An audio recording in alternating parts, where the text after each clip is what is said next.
Evangelho, queremos chegar a ti, libertos do homem velho. Bom é estarmos aqui, bom é estarmos aqui, bom é estarmos aqui, sentindo em nós o teu reino. Bom é estarmos aqui, Senhor da paz, da bondade, se estamos perto de ti, vivendo a fraternidade. Bom é estarmos aqui, se a luz do teu evangelho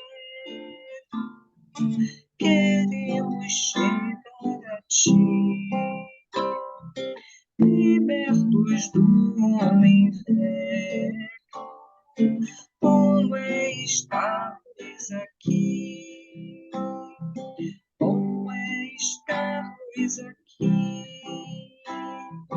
bom é estarmos aqui, sentindo em nós o teu reino. Bom é estarmos aqui, bom é estarmos aqui, bom é estarmos aqui, sentindo em nós o teu reino. Bom é estarmos aqui.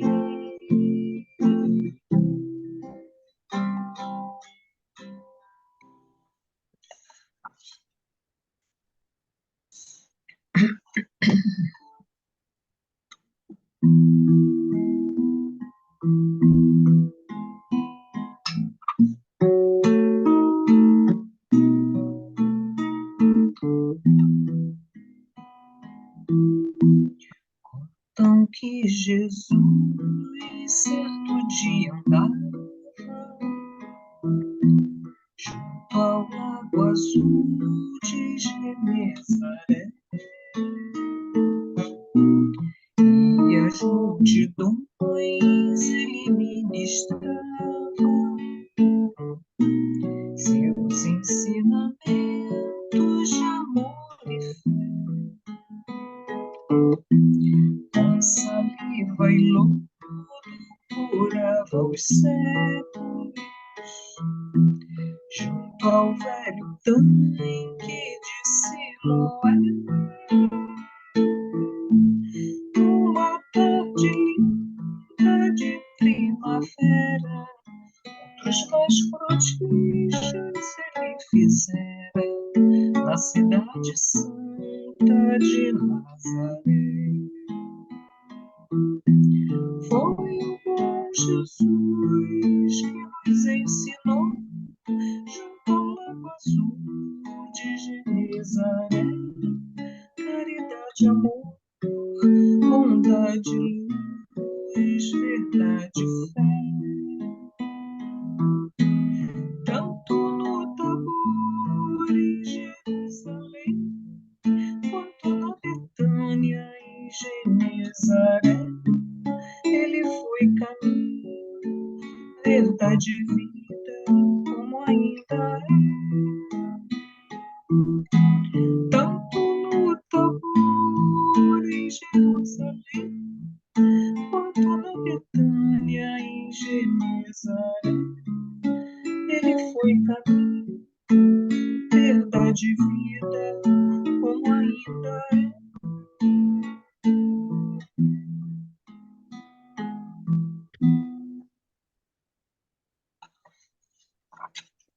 Bom, gente, boa tarde a todos. Eu não sei como é que está o nosso horário, porque o meu painel não está mostrando aquele reloginho que tem dia que aparece, tem dia que não aparece. 15h56. Ainda Tá, temos então, tempo. Glorinha, Tem. pode cantar mais uma música, a Babi controla o horário aí. Dá para cantar mais uma, Glorinha. Senhor,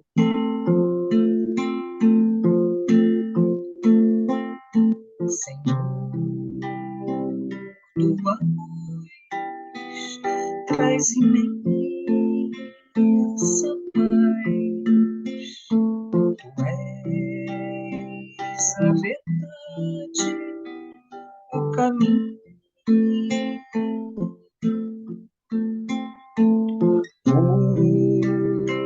Do Senhor nas aflições,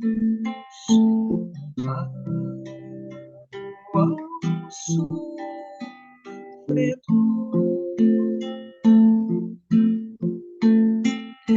Suave juro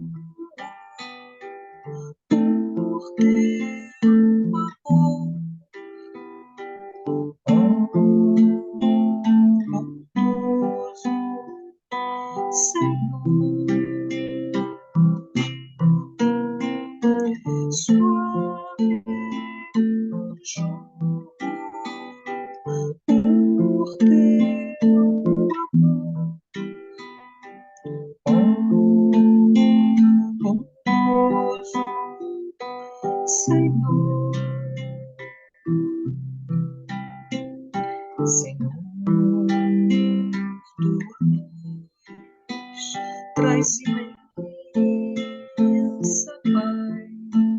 Tu és a verdade, o caminho. Porto seguro nas aflições, para o sofredor. Suave juro por teu amor, bondoso Senhor. Suave juro por teu amor, bondoso Senhor.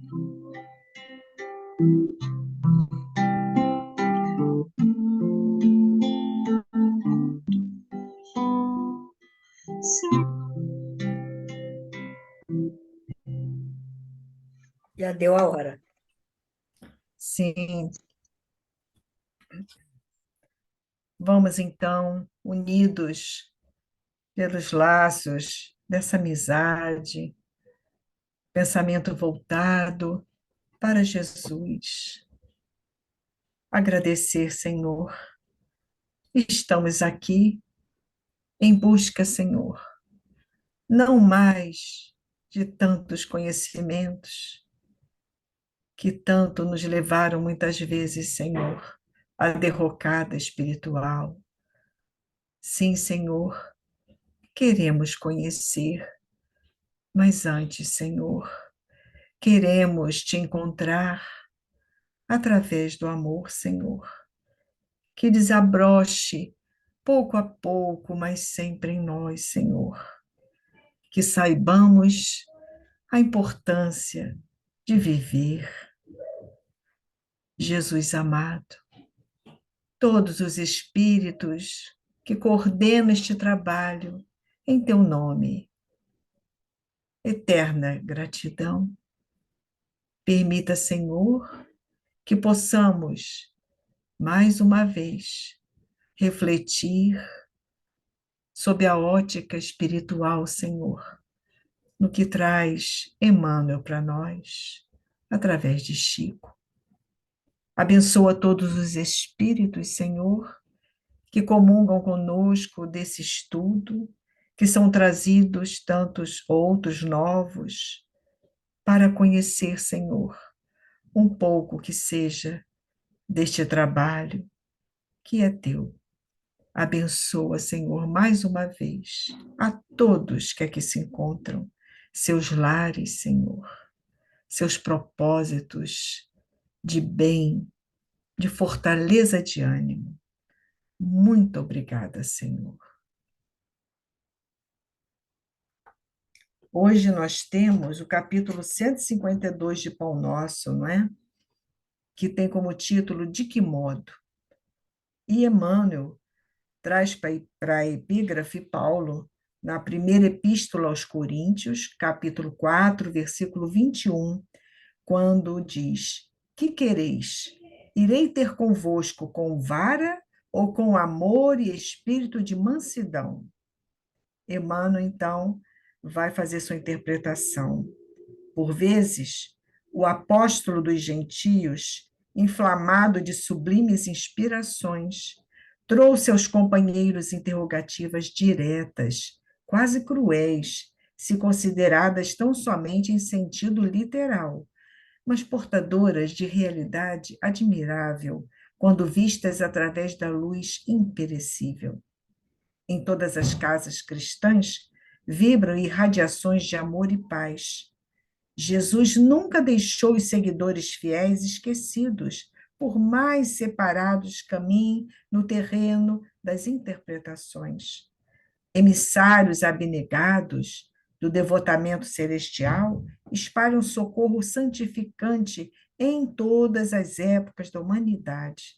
A história é demonstração dessa verdade inconteste. A nenhum século faltaram missionários legítimos do bem. Promessas e revelações do Senhor chegam aos portos do conhecimento através de mil modos. Os aprendizes que ingressaram nas fileiras evangélicas, portanto, não podem alegar ignorância de objetivo a fim de esconderem as próprias falhas. Cada qual, no lugar que lhe compete, já recebeu o programa de serviço que lhe cabe executar cada dia. Se fogem ao trabalho e se escapam ao testemunho, devem, semelhante anomalia, à própria vontade paralítica. Eis porque é possível surge um momento em que o discípulo ocioso e pedinchão poderá ouvir o mestre sem intermediários, exclamando de igual modo: Que quereis? Irei ter convosco com vara ou com amor e espírito de mansidão?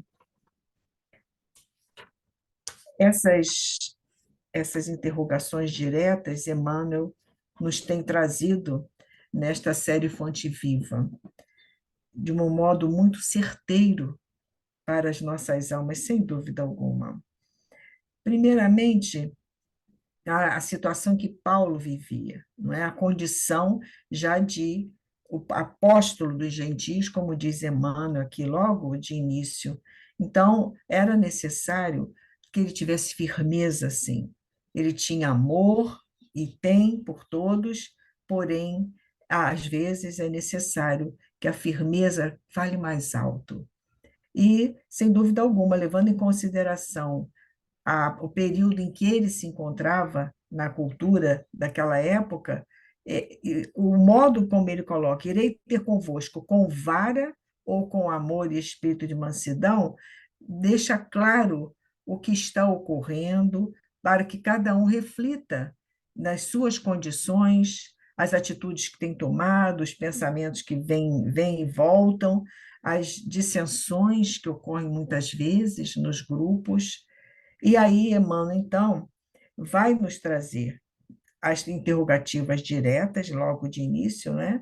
Ele trouxe, sim, o apóstolo Paulo de Tarso, interrogativas diretas aos companheiros. Que, se nós olharmos assim, puxa, ele ia bater nas criaturas, né, no sentido literal, e nós sabemos que não é bem isso. Mas portadora de realidade admirável, quando nós vemos sob a luz do Espírito, sob a luz imperecível. Nós, muitas vezes, precisamos da vara que vem através da dor, dos testemunhos difíceis pelos quais passamos, em diversas áreas, cada um de nós, ao longo da reencarnação. Em todas as casas cristãs vibram irradiações de amor e paz. Isso aqui considerei, é, quero depois ver de vocês, não é?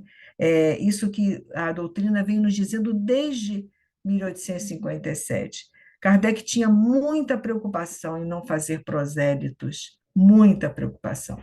Nas viagens espíritas que ele empreendeu, não é? Expandindo, dirimindo dúvidas, buscando auxiliar da melhor forma possível, esta era uma tônica, não fazer seguidores achando que nós estamos com a única verdade possível, não é?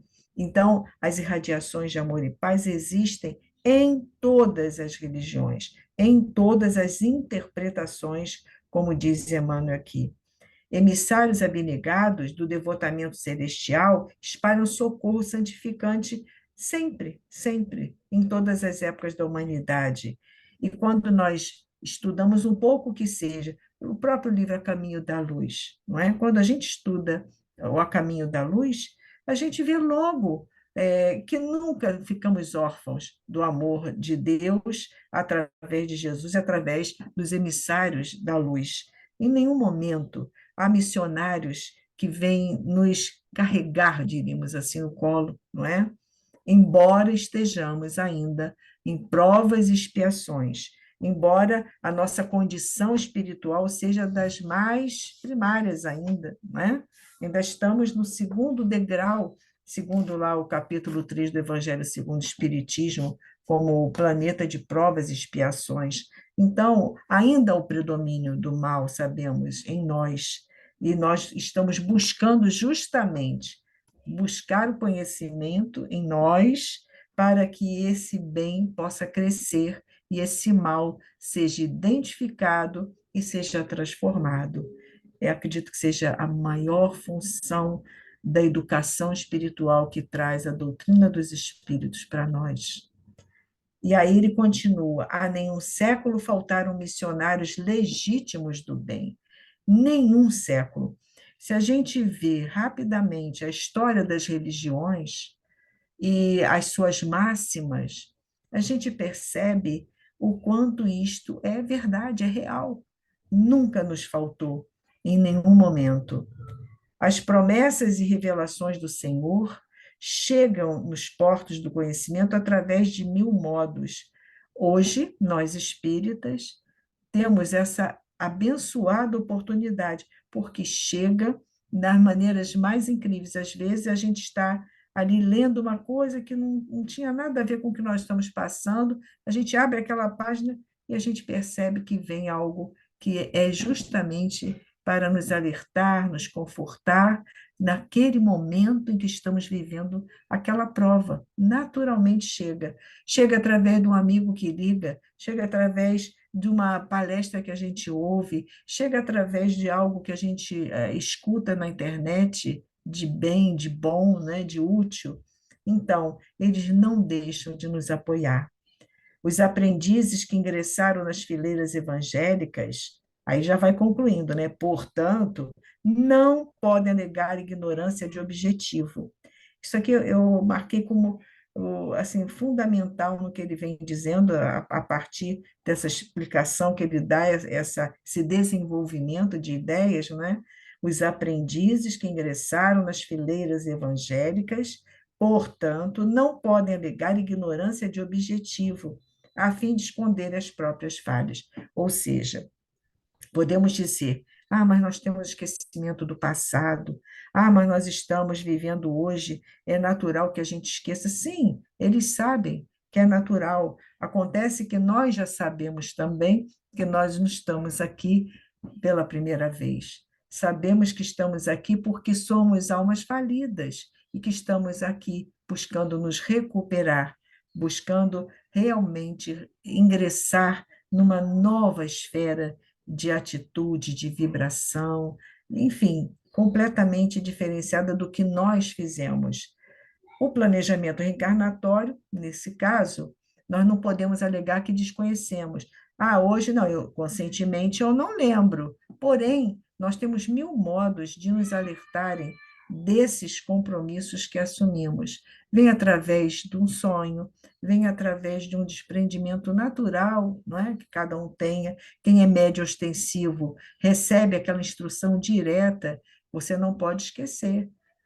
Quantas mensagens recebemos mostrando que todos nós viemos com o objetivo traçado para a melhora e não para a derrota, para a melhora, cada qual no lugar que lhe compete, ou seja, não importa no lar que formamos, no trabalho que tenhamos, na casa espírita que frequentemos, não importa. Cada um de nós está no melhor lugar que nos compete a fim de auxiliar a nós mesmos, não é? Auxiliando o outro e buscando alcançar esse objetivo. Agora, esse parágrafo aqui, ele é repetido em inúmeras palestras, né, de diversos companheiros espíritas. Se fogem ao trabalho e se escapam ao testemunho, devem, semelhante anomalia, anomalia, a própria vontade paralítica. Ai, gente, e não é que é a base de tudo é a nossa vontade? Porque dificuldade todos nós vamos ter. E sempre, quanto mais buscarmos nos melhorar, mais vamos ter obstáculos a enfrentar. Uns mais, outros menos, em diferentes áreas, não é, da nossa vida. Mas a vontade precisa estar sempre fortalecida. E por que é tão importante estarmos aqui reunidos, não é, num trabalho como este? Porque a nossa vontade fica fortalecida. Muitas vezes a gente queda, não é? No desânimo, mas estou passando por isso, ou outra coisa vem em cima, mas se a gente persiste, não é um só que está ali, somos vários, não é? Encarnados e desencarnados. Então, esse auxílio mútuo, através da prece, através desse diálogo franco, através dessa obra que nós temos em mãos, são fundamentais para que essa vontade deixe de ser paralítica. Eis porque é possível, surge um momento em que o próprio discípulo ocioso, né, e pedinchão, que vive pedindo, poderá ouvir: que quereis? Irei ter convosco com vara ou com amor e espírito de mansidão? A escolha é nossa, né? Podem falar.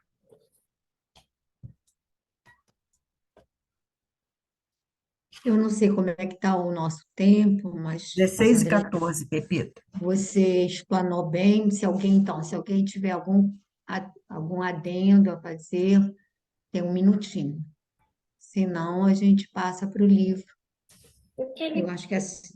Fale. o que ele colocou poderá ouvir o mestre sem intermediários. Esses sem intermediários aí. Ah, isso aí também, no outro dia, eu estava vendo uma mensagem, Verônica, sobre isso, né? Que a gente procura intermediários sempre, quando Jesus está sempre conosco. Essa conversa direta, não sei se foi do Elahá, não lembro bem, e que se colocava justamente isso. Nós achamos que é só com intermediário. Não, não, como eu vou falar com Jesus? Como vou me dirigir a Ele? Quando, na verdade, Jesus está ali justamente para estarmos em diálogo com Ele franco, né, de coração aberto, numa conversa franca, seja chorando, seja sorrindo. Eu entendi assim, né? Mas o que a Verônica fala é o ouvir, quer dizer, a gente fala, mas o ouvir, então, quando nós nos dispomos a essa conexão com o coração mais leve, sem aquela aflição, sem o desespero, a nossa intuição, quer dizer, nós Prece. captamos a harmonia, é um sentimento de plenitude que não tem palavras, mas que te dá uma serenidade inexplicável, que te dá um conforto, é Isso. algo, quer dizer, essa é a conexão que eu entendo direta com o Jesus É sem intermediário. inspiração, né, Quer Pepe? dizer, há intermediários, mas que não são visíveis, né? Digamos assim, porque não digo que seja o próprio Cristo que nos atenda, mas aqueles que nos atendem em seu nome, não é? Que não são Irradia. visíveis para nós, não é? Irradiam aquilo, eu entendo assim, né? Bom. Então, nós vamos passar para há 2000 anos.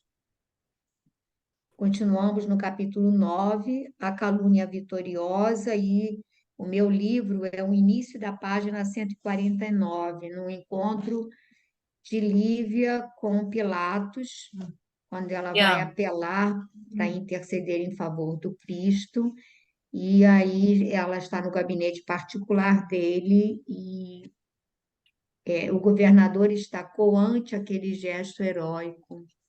Quer começar aí, Verônica? posso.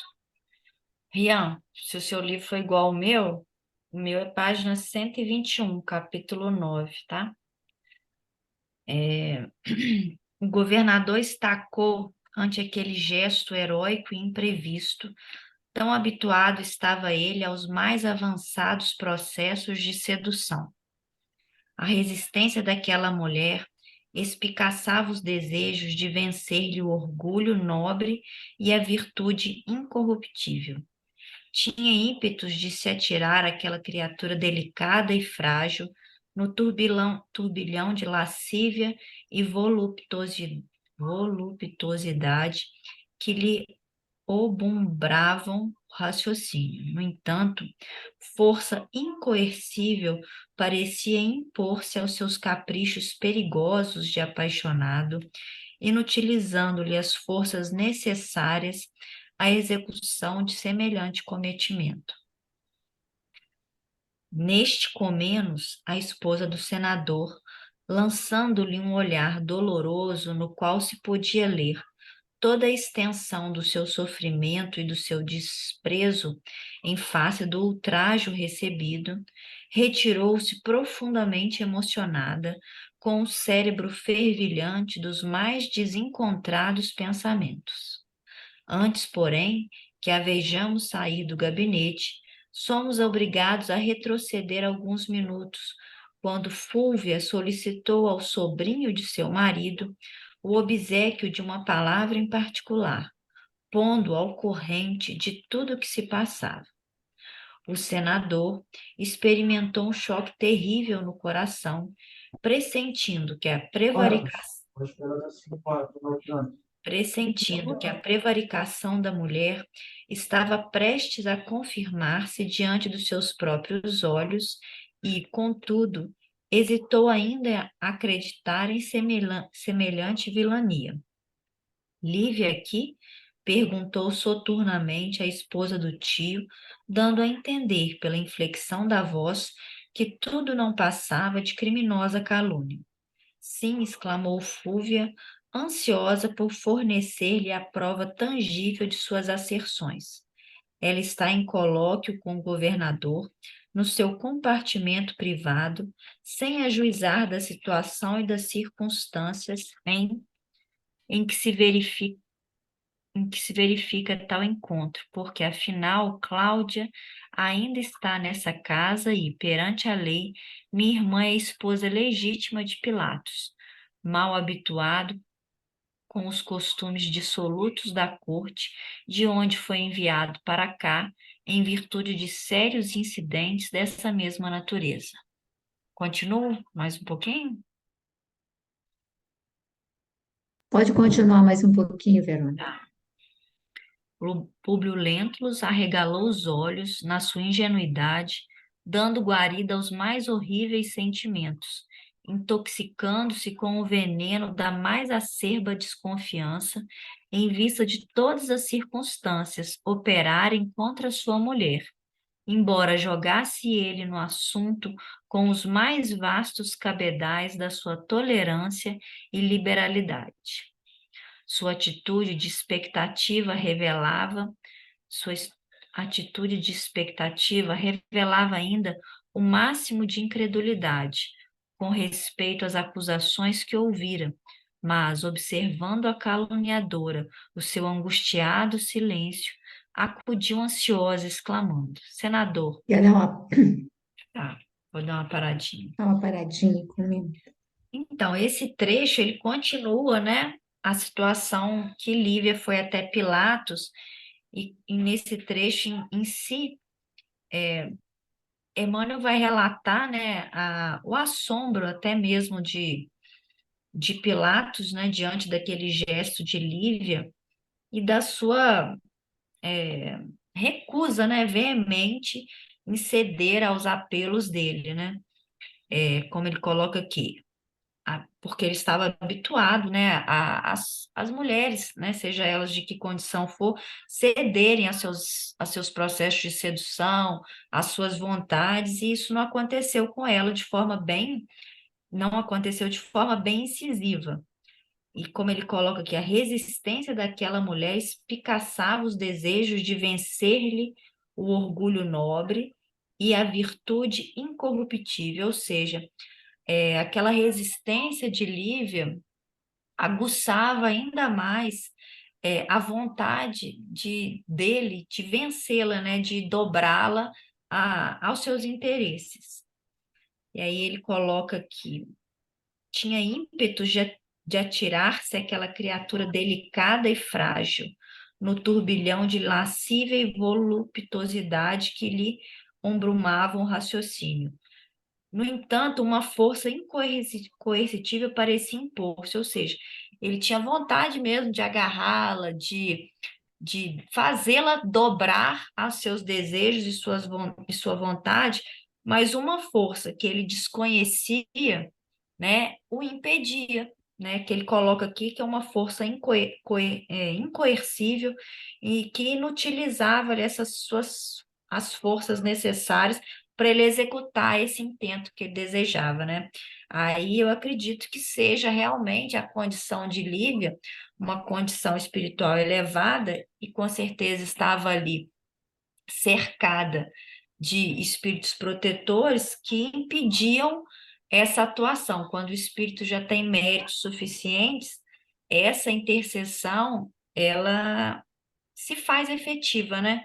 Então, essa força, esses espíritos protetores, e até mesmo a própria força espiritual, digamos assim, da grandeza moral dela, funcionava ali como se fosse uma barreira isolante, impedindo ele de realmente executar esses desejos dele, né? E aí conta que ela saiu dali profundamente, meio desnorteada, né? Muito emocionada, retirou-se profundamente emocionada, com o cérebro fervilhante, e ele conta que antes, porém, dela se retirar do local, Fúvia já tinha mandado chamar Públio para que ele pudesse ver com os próprios olhos a traição da mulher, né? E ele, ao mesmo tempo em que falava para ele que não poderia acreditar que isso não ocorreria, ele demonstrava com os seus pensamentos e com a sua postura, né, que realmente já tinha acolhido todas aquelas sugestões. E aí parou aí, né? Alguém Complexo. mais gostaria de comentar algum trecho alguma coisa? A gente vê a ascendência moral dela, né, Verônica? Independente da proteção que ela tenha, os espíritos superiores, eles apresentam uma ascendência moral que não se sabe por quê, mas intimida. Você se sente, digamos, tolhido diante daquele poder, daquele magnetismo superior, não é? E aí a gente vê exatamente essa natureza do que, na medida em que você não pode tomar, não pode, aí é que você deseja mais. Aquilo que te é proibido, você desenvolve um desejo maior, né? Ele estava naquele ambiente em que ele realizava as aventuras, eram constantes, e automaticamente todo o magnetismo, como o Emmanuel faz questão de lembrar, reportava, né, reacendia esses desejos de lascívia, né, de busca da voluptuosidade, era uma coisa assim que irradiava naquele ambiente, né? E agora a gente vai ver o desenrolar aqui dos acontecimentos. Alguém quer falar mais alguma coisa? Eu estou vendo Laura. Quer falar, Laura? Não? Tá bom. Então, quer ler um pouquinho, Laura?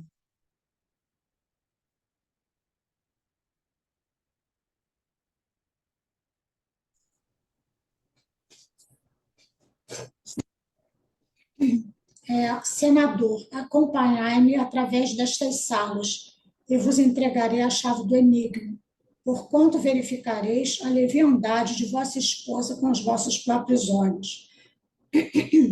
Desvairais? Perguntou ele com serenidade terrível.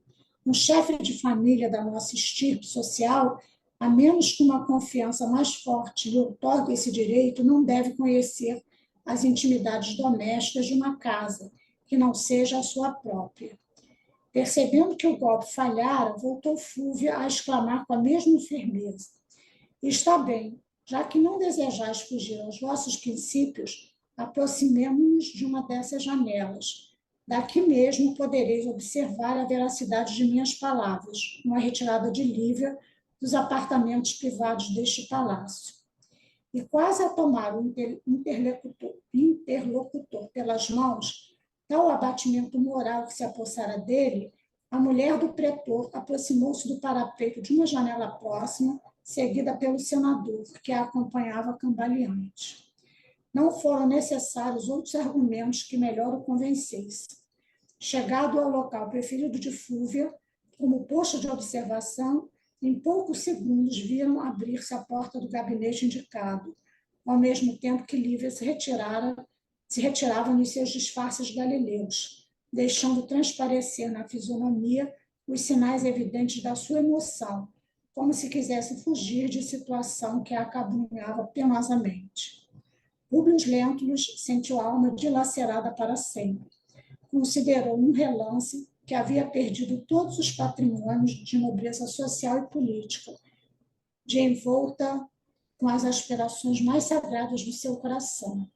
Diante da atitude de sua mulher, considerada por ele como indelével ignomínia que lhe inflamava o nome para sempre, supôs-se o mais desventurado dos homens.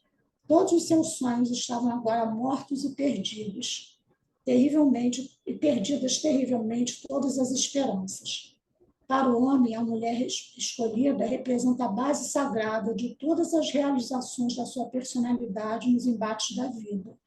E ele experimentou que essa base lhe fugia, desequilibrando-lhe o cérebro e o coração.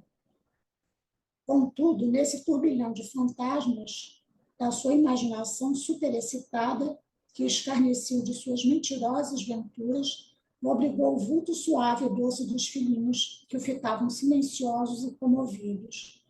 Um deles vagava no desconhecido, mas a filha esperava-lhe o carinho paternal e deveria ser doravante a razão da sua vida e a força de todas as suas esperanças. Vamos dar uma paradinha, Laura, por favor?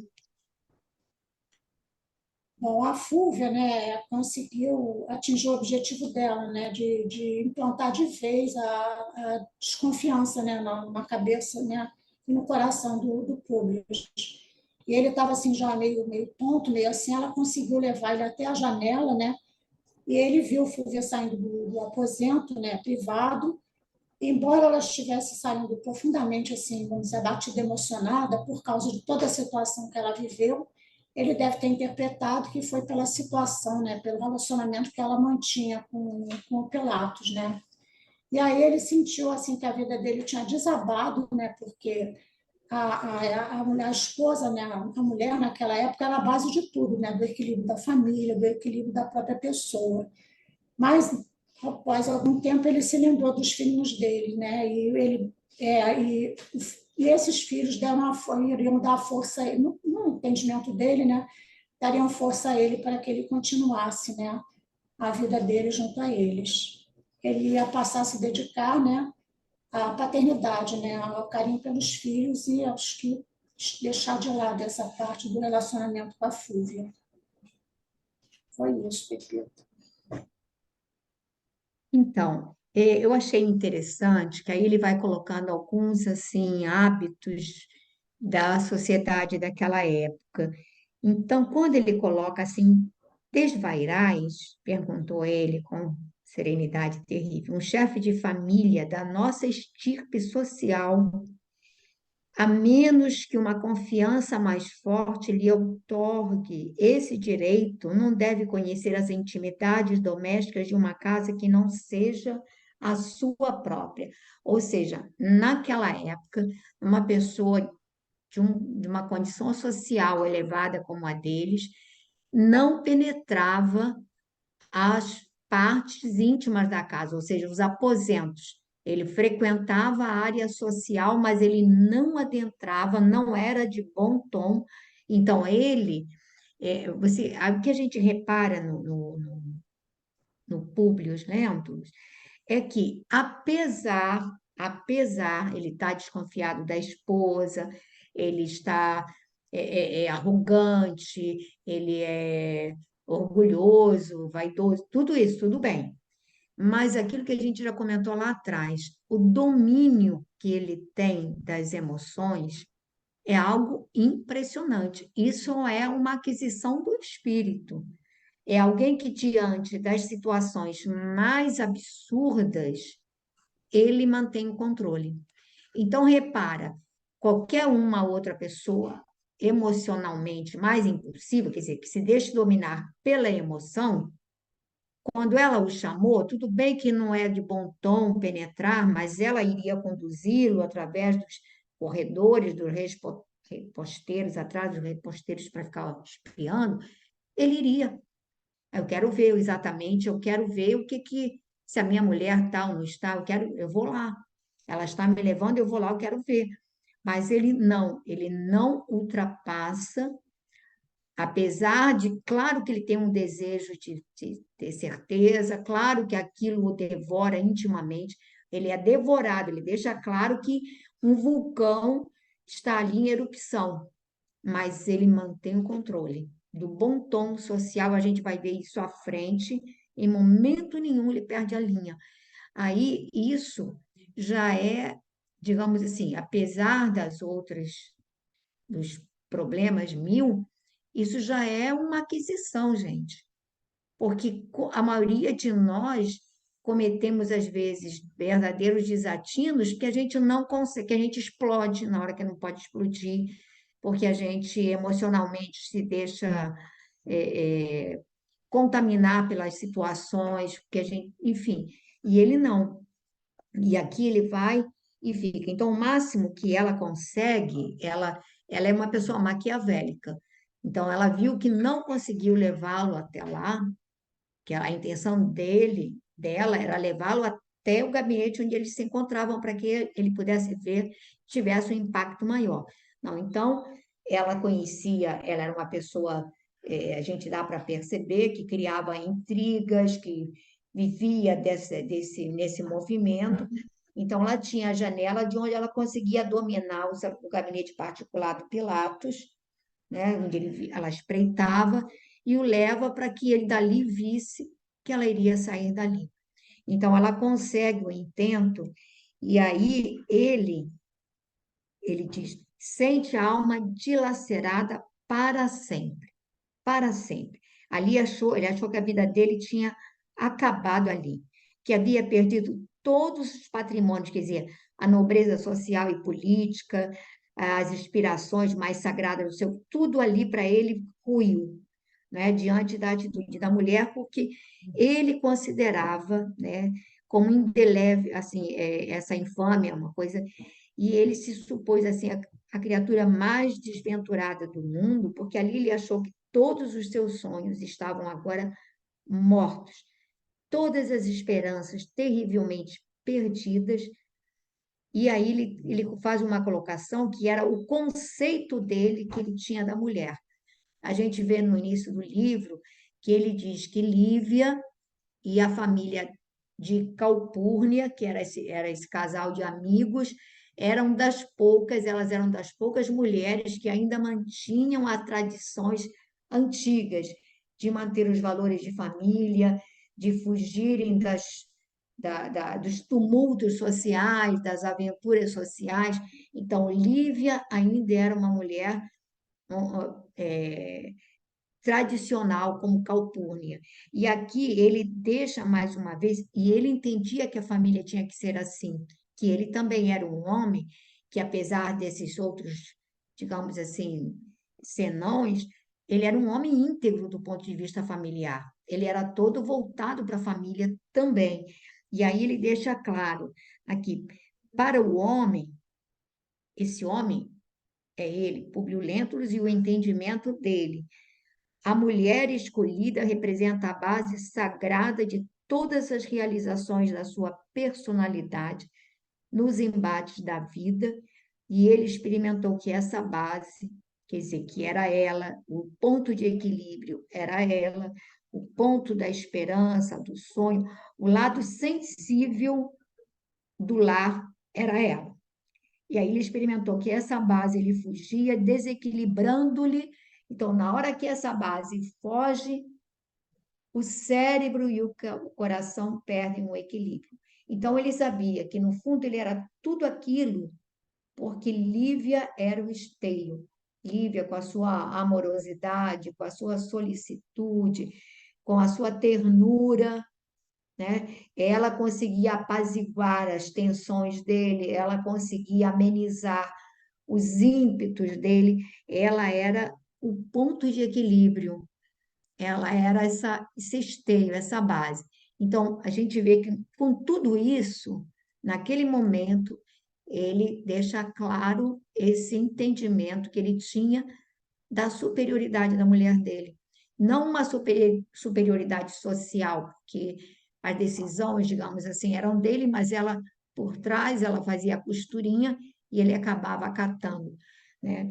Então, eu acho que é muito importante essa percepção que havia, né, dessa importância do papel feminino nas famílias consideradas sérias e íntegras, digamos assim. Que não era, veja bem, que não era o comum da Roma daquela época.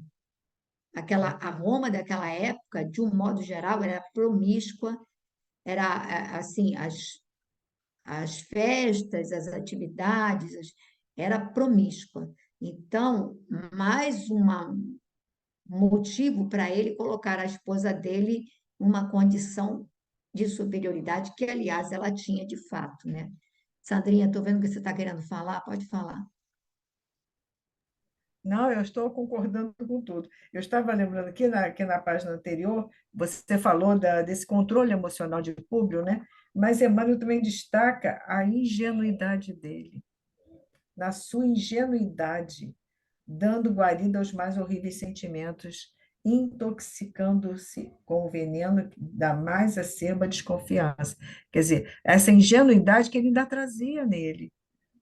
Ele não era aquele homem premeditado, aquele homem que, como você disse, que lá fora, naquela sociedade, ele era um, e dentro de casa, não, ele acreditava que a vida valia a pena viver, sendo vivida assim.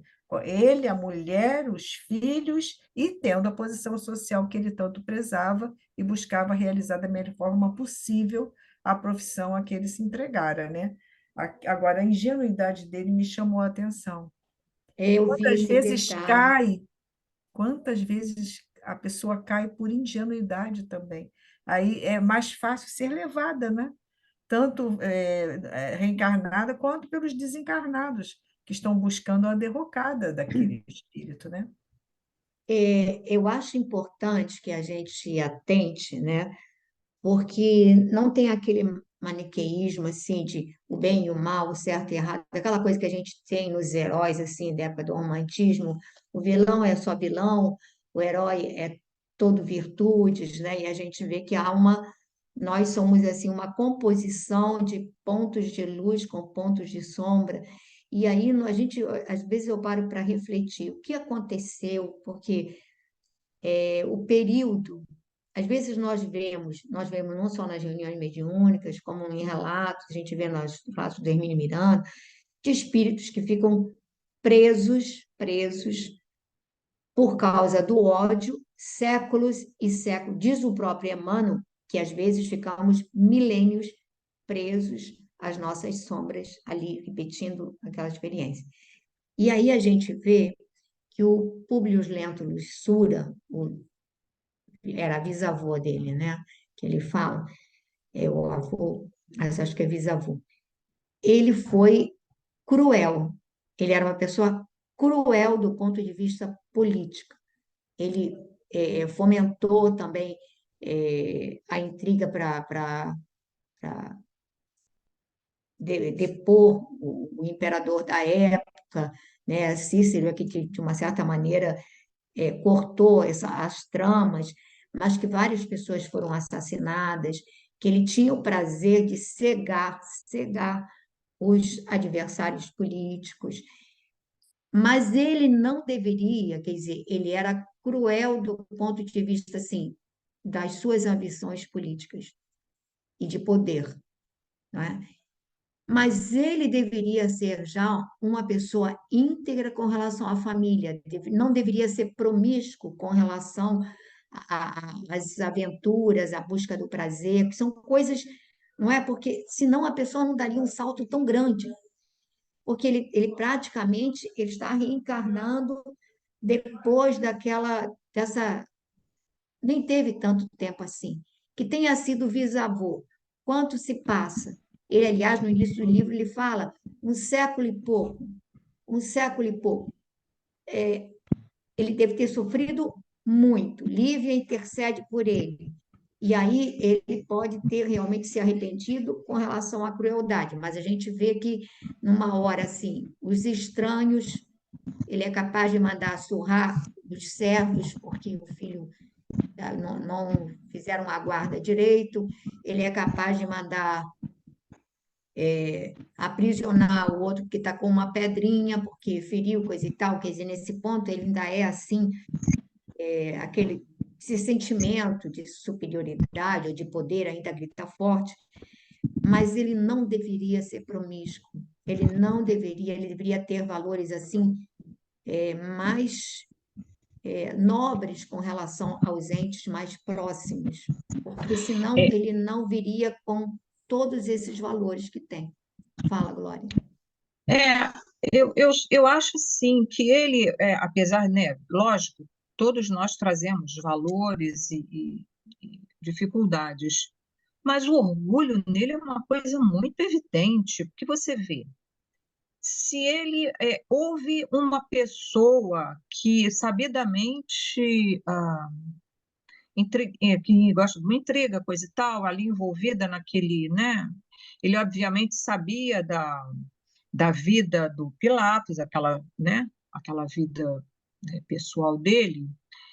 Ele, em momento nenhum, ele vai ouvir a, a palavra da esposa, sabe? Com todo o amor que ele tenha, ele não se permite ouvi-la e né, saber, quer dizer, para ele era só aquilo, não, você tem que cumprir um papel social, você não pode se envolver com a criadagem, você não pode sair sozinha, em momento nenhum ele abre esse espaço para ela, né? E então eu acho que o orgulho era o que ele precisava dobrar mesmo nessa encarnação, porque esse amor que ele demonstra pela esposa, ele vem muito envolvido, né, nesse orgulho do, da raça, da posição, enfim. Eu acho que não ter dado a ela uma oportunidade de se colocar e de se, né, até porque ele já vinha se afastando dela, né? Enfim, mas é isso. Eu É penso porque, assim. na realidade, a trama, as suspeitas foram plantadas gradativamente e corroboradas. Quer dizer, primeiro a Fúvia fala do lance do Pilatos, da sedução, fala e planta, e ele rechaça, mas fica lá desconfiado, aquela coisa toda. Aí surgem outras situações e vão reforçando, vão até o lance, você não pode esquecer que até o lance do rapto do filho, o Sulpício disse que isso aconteceu por alguém que se apaixonou pela Patrícia Romana e aí raptou a criança para que o cara não saísse de lá da Palestina. Quer dizer, até isso foi semeado. Então, ele, claro que eu acho que ele teria que ouvi-la, mas o que eu quero dizer, Glorinha, é que, digamos, ele não poderia vir melhor, mas eu acho que o progresso dele já foi imenso, porque Sim, ele, não, ele sem ainda dúvida, continua sem dúvida. orgulhoso, arbitrário, mas não cruel.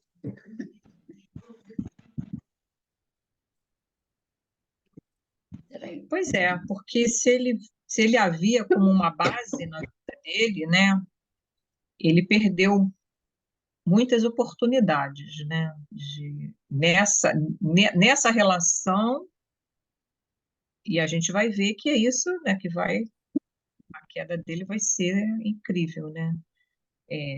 Não só o fato da oportunidade de ter intercedido pelo Cristo, mas a oportunidade de ter salvado essa relação, né, tão preciosa para ele, né?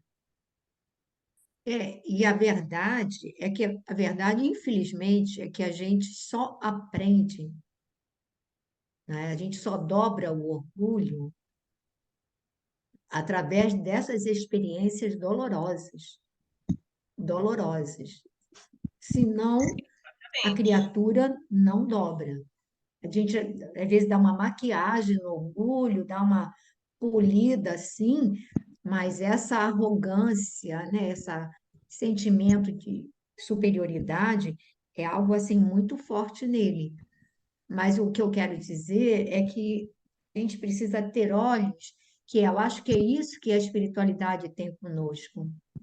Olhos para os outros valores, porque o que nós costumamos é assim, supervalorizamos os pontos negativos e aí abafamos todos os outros pontos que já, digamos, a criatura traz, que são, digamos assim, potencialmente positivos.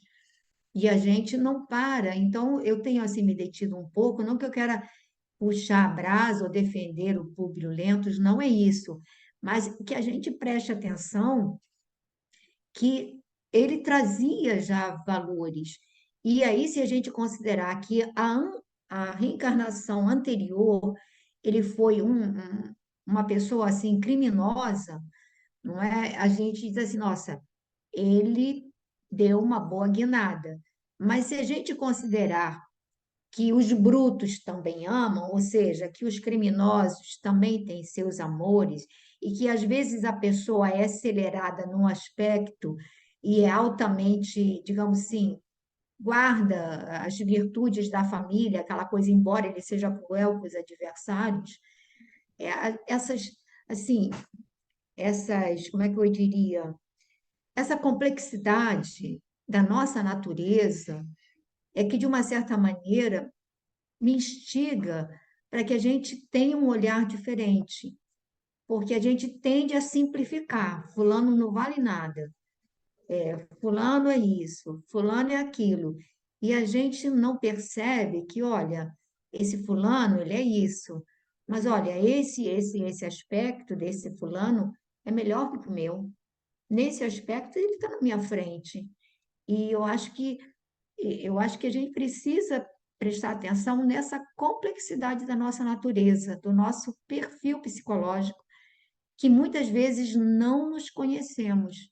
A gente acha que se conhece, mas aí quando a gente começa a ver essas nuances, aí a gente percebe que somos um mosaico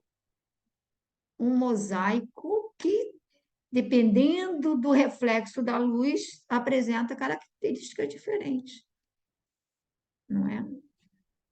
Mas fala aí, gente, senão a gente prossegue. Fala, Verônica. Estou vendo a Verônica só balançar a cabeça, sim ou não, não sei, né? É, eu Repita. queria falar. Sim, fala. Fale. Eu acho que a gente não pode esquecer também a época, né? Porque há 2000 anos, a Babi, se até hoje é difícil o diálogo no casamento, em algumas culturas até hoje a mulher não tem direito a falar nada, né? Então eu acho que naquela época, eu não sei se eles conversavam assim, tão como está no livro, né? Mas que ele vá ouvir ainda a mulher. É uma coisa, eu acho, quase impossível naquela época, né?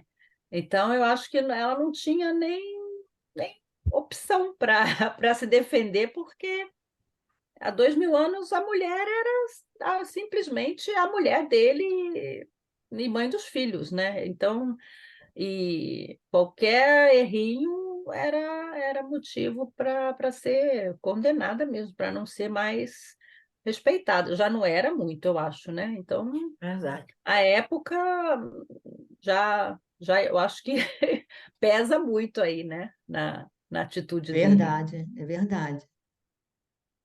Eu A Rose posso está querendo falar um falar, mas ela instantinho não sobre pode, ela isso? está só Deixa eu lá. falar aqui, pegando o que Rosana falou, que justamente eu ia falar desse diálogo. Me veio assim à cabeça enquanto vocês falavam. Por que então Emmanuel resolve trazer para nós esta obra no século XX? Por que nós, no século XXI, estamos ainda refletindo e buscando sobre esta obra? A questão do diálogo nos relacionamentos ainda é um grande nó para nós, ainda é. Quantas relações se desfazem justamente por falta de diálogo? Começa uma coisinha aqui, o outro cala a boca, eu vou calar, ou por orgulho, ou por vaidade, o outro para não aborrecer, porque aqui ela diz claramente, eu não posso criar problema com meu marido, né? E nós? Ele envia essa mensagem, não é à toa, não é? Ele envia para nós, para o hoje. Então, me acordou muito isso, a falta de diálogo que existe com uma cultura ainda bem diferente daquela, mas como nós precisamos estar atentos a que isso desmorona lares, a que isso desmorona corações, não é? Que muitas vezes vai se levar, sabe Deus, quantos séculos para essa recomposição desses valores. Verdade. Bom, podemos prosseguir mais um pouco, né? Quem é que está controlando o horário? 16h54. Então, Lúcia quer ler um pouco? Leia sim. Que dizeis agora? Exclamou Fúvia, triunfante, arrancando-o do seu doloroso silêncio. Vencestes, respondeu secamente com a voz embargada de emoção. E, dando à expressão fisionômica o máximo de energia, voltou ao salão extenso a passos pesados e soturnos, despedindo-se heroicamente dos amigos, a pretexto de leve enxaqueca. Senador, esperai um momento. O governador ainda não voltou dos seus aposentos particulares, exclamou um dos patrícios presentes. Muito agradecido, disse Públio gravemente, mas os prezados amigos hão de desculpar a insistência, apresentando minhas despedidas e agradecimentos ao nosso generoso anfitrião. E, sem mais delongas, mandou preparar a liteira que o conduziria de regresso ao lar, pelas mãos fortes dos escravos, de modo a proporcionar algum repouso ao coração supliciado por emoções dolorosas e inesquecíveis. Enquanto o senador se retira, profundamente contrariado, acompanhemos Lívia de volta à praça, a fim de notificar aos dois amigos o resultado improfícuo da sua tentativa. Dolorosas amarguras lhe pungiam o coração. Jamais pensara na sua generosidade simples e confiante que o procurador da Judéia pudesse receber-lhe a súplica com tamanha demonstração de indiferença e impiedade pela sua situação de mulher. Procurou refazer-se daquelas emoções, se aproximando de Ana e do tio, porquanto lhe competia ocultar aquele desgosto no mais íntimo do coração. Junto de ambos os companheiros humildes, da mesma crença, deixou expandir a sua angústia, exclamando pesarosa: Ana, infelizmente tudo está perdido. A sentença foi consumada e não há mais nenhum recurso. O profeta carinhoso de Nazaré nunca mais voltará a Cafarnaum para nos levar às suas consolações brandas e amigas. A cruz de hoje será o prêmio deste mundo à sua bondade sem limites. Todos os três tinham os olhos orvalhados de lágrimas. Faça-se então a vontade do Pai que está nos céus, exclamou a serva, prorrompendo em soluços. Filhas, disse, porém, um ancião de Samaria, com olhar profundo e límpido, fito no céu, onde fulguravam as irradiações do sol ardente. O Messias nunca nos ocultou a verdade dos seus sacrifícios, dos martírios que o aguardavam nestes sítios, a fim de nos ensinar que o seu reino não está neste mundo. Nas sombras da minha velhice, estou apto a reconhecer a grande realidade das suas palavras, porque honras e vanglórias, mocidade e fortuna, bem como as alegrias passageiras do plano terrestre, de nada valem, pois tudo aqui vem a ser ilusão que desaparece nos abismos da dor e do tempo. A única realidade tangível é a de nossa alma a caminho desse reino maravilhoso, cuja beleza e cuja luz nos foram trazidas por suas lições inesquecíveis e carinhosas. Vamos dar a parada, Lúcia? Uhum.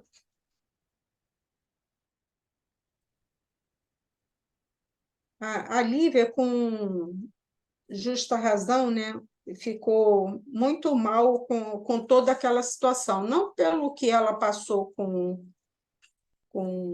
lá com ele, né, mas também com não ter conseguido nada em relação a Jesus.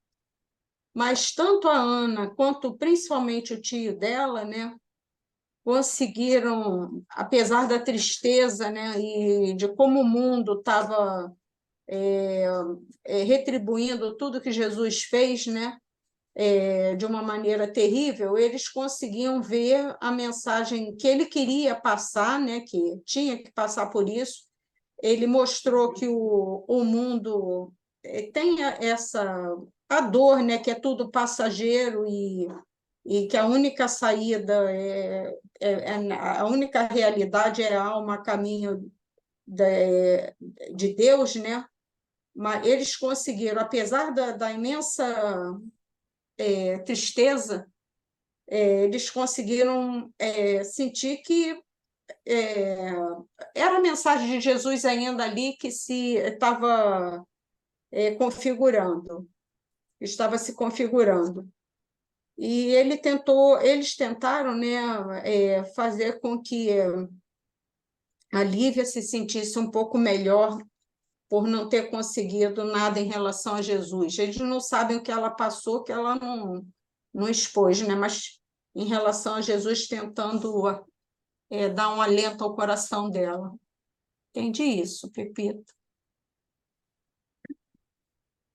Realmente, a gente percebe, tanto na Ana, quando ela diz, faça-se então a vontade do Pai, que está nos céus, prorrompendo em soluços, mas compreendendo, quer dizer, ela tinha assimilado que, seja lá o que acontecesse, teríamos que submeter-nos aos desígnios superiores, ou seja, seja feita a vontade do Pai. E aí a colocação de Simeão é muito importante, porque ele lembra, olha, ele nunca nos ocultou as verdades dos seus sacrifícios, dos martírios que o aguardavam nestes sítios, a fim de nos ensinar que o seu reino não está neste mundo, ou seja, ele tinha essa consciência. E aí ele vai dizer que na velhice, agora que ele se encontra, eles têm condições de perceber a grande realidade das suas palavras, porque tanto as honras e as vanglórias, a mocidade, a fortuna, as alegrias passageiras do plano terrestre que os judeus perseguiam, nada valem, pois tudo vem a ser uma ilusão que desaparece nos abismos da dor e do tempo, nos abismos da dor e do tempo.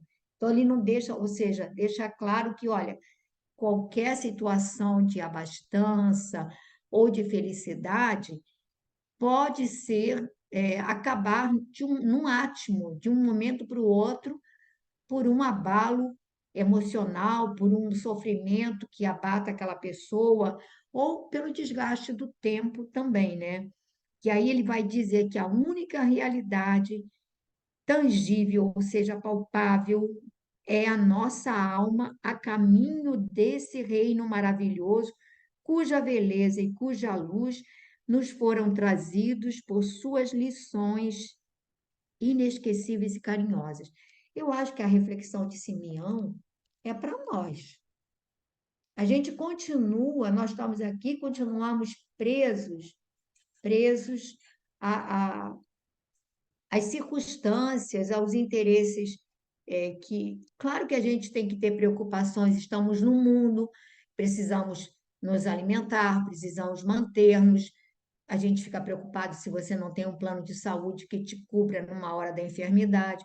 A gente tem uma série de coisas que nos angustiam, mas o que ele quer deixar claro é que, olha, tudo é tão passageiro, mas a única realidade verdadeira é a nossa alma a caminho do reino maravilhoso, cuja beleza e cuja luz nos foram trazidas pelas lições inesquecíveis de Jesus. Essa é a única realidade, é a única chave que temos para a libertação. Que temos para a libertação. E eu. Quanto tempo nós temos, João? 12 17, minutos. 12 minutos. Então, às vezes acontecem umas situações tão complicadas e a gente vê a providência divina agindo constantemente a nosso favor, constantemente. E às vezes a gente se abala profundamente, né? Ontem, quer dizer, eu não saberia se hoje eu estaria aqui com vocês. Aquilo me deixou assim profundamente abalada também pela situação que estava se gerando. E aí, na hora, você diz assim, meu Deus, o que a gente faz, né?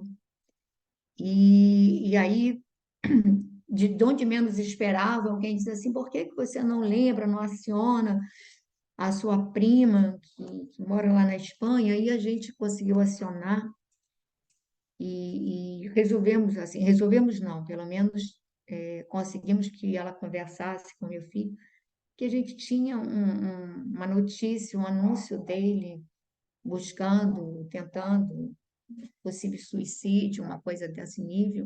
A gente fica, na hora você fica transtornada, longe demais, por causa de uma separação, de uma relação extremamente complicada, de pessoas imaturas, né? E, enfim, uma situação muito, muito complicada. Aí tem toda uma série de uns perfis, digamos assim, talvez por isso que eu esteja falando tanto desse mosaico da nossa personalidade, desses meandros difíceis. E cada vez mais, gente, eu me convenço que quando nos afastamos de Deus, não é que esses encontros são um ópio. Não, não, não é um ópio, é porque eu acredito. Eu acredito na força divina que está por trás disso. Eu acredito nas demais, profundamente. E eu acho que distanciados de Deus, a gente não é nada. Porque, por mais que a pessoa esteja no topo, um ventinho, um soprinho, abala tudo, dá um abalo sísmico na alma da criatura, e ela vai para o chão. E ela vai para o chão. E só fica, digamos assim, em pé, a gente só consegue ter a resistência do bambu, que se dobra à tempestade quando ele é menorzinho, e ele volta a se erguer quando passa a enxurrada, por causa das raízes, que ele leva anos alicerçando aquela teia de raízes, a gente usa o bambu até para segurar encostas e tudo, Ele passa anos na superfície para depois brotar e crescer. E a gente, sem as raízes, que são invisíveis, e eu digo são essas raízes voltadas para a espiritualidade, voltadas para esses valores, aí a gente vê que a gente é muito pequeno, que a sombra que carregamos é ainda muito intensa, que a semente do bem é semente apenas, tentando rasgar a casca para poder, mas já é uma semente, já é alguma coisa.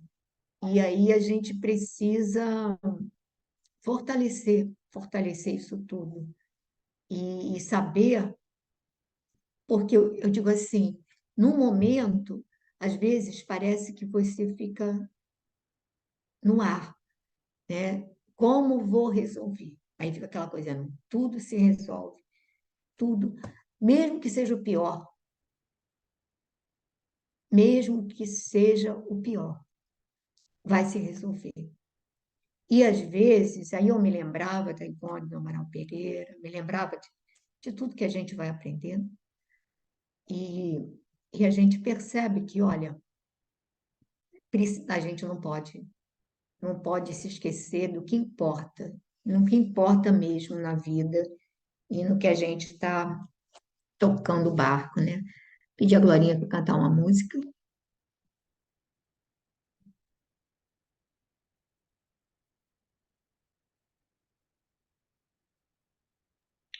Nós então vamos parar no mais, né? Mais obtemperou. É, isso mesmo, Glória.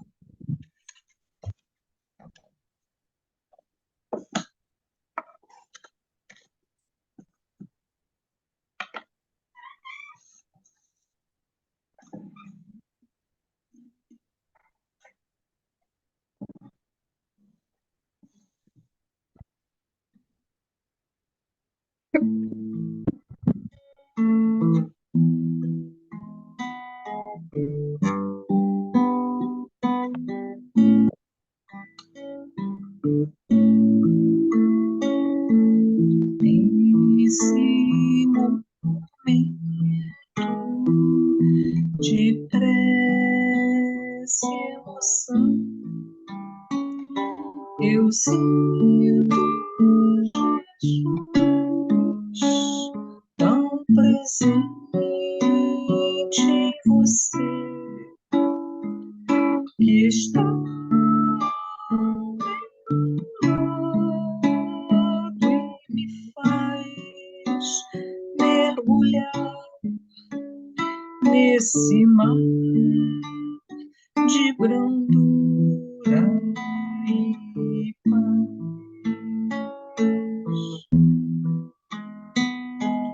Tento estar perto do seu coração, unir nossos passos da prece, entender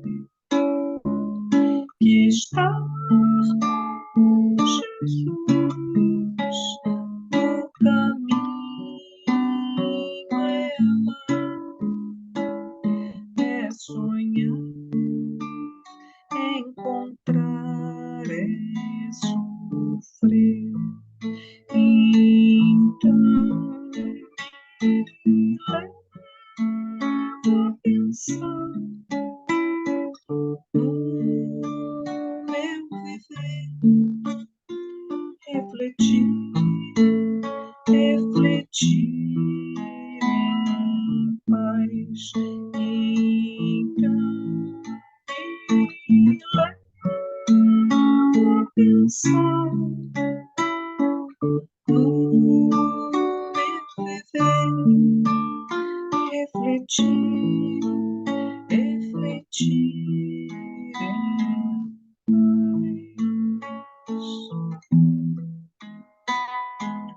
Tento estar perto do seu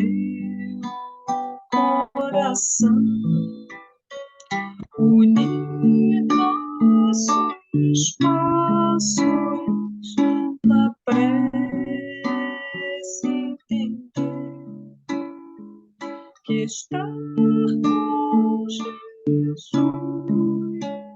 no caminho é amar, é sonhar, é encontrar, é sofrer.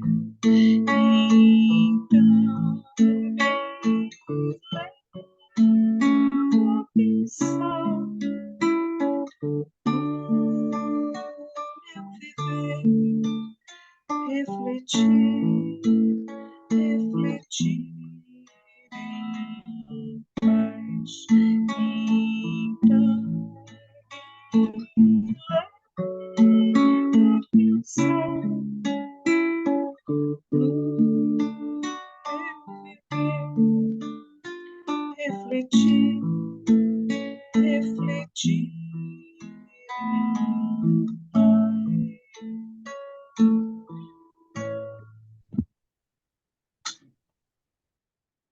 Então, nesse momento,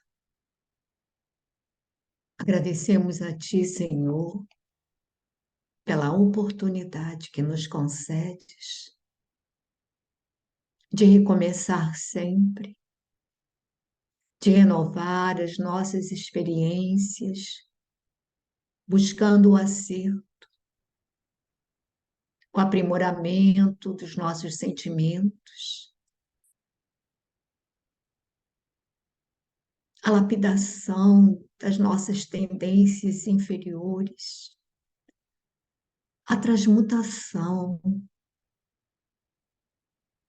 dos nossos impulsos negativos em energias superiores. Te agradecemos, Mestre, porque hoje conseguimos nos aproximar do Teu Evangelho para buscar a água que mate a sede do nosso espírito, o pão que possa nutrir a nossa alma, sedenta de paz, de harmonia, de compreensão e de entendimento da verdade.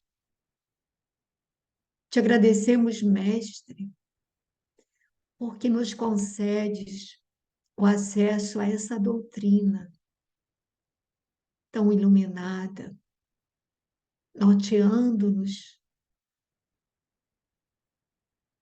os passos, apontando-nos à direção certa, porque nos permitistes o acesso, Senhor, a essas obras tão iluminadas, que nos proporcionam reflexões tão importantes. E te agradecemos, Senhor, pelo encontro de almas afins, para o desenvolvimento dessas reflexões. Então, te agradecemos por este momento, pelo que ele nos proporciona, pelas energias salutares que ele nos traz,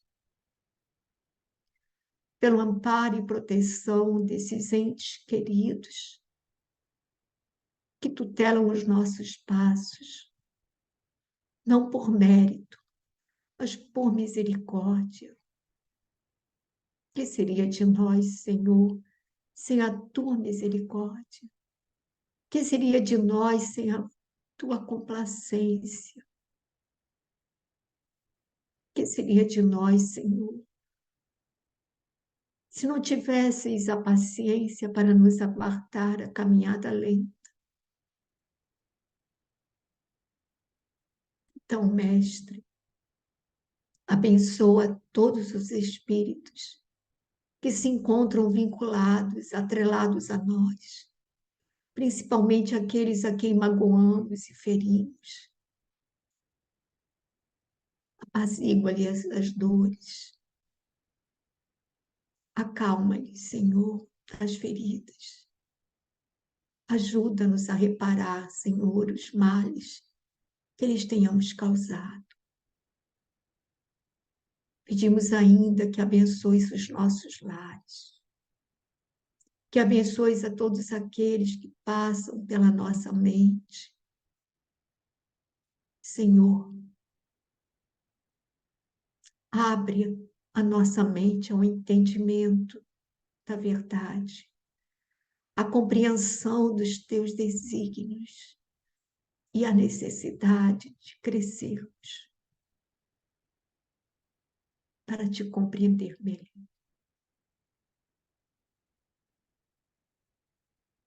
Abençoa, Senhor, a todos aqueles que, direto ou indiretamente, colocaste sob a nossa tutela.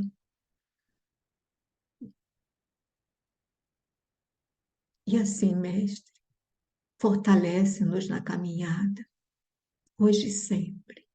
Que assim seja.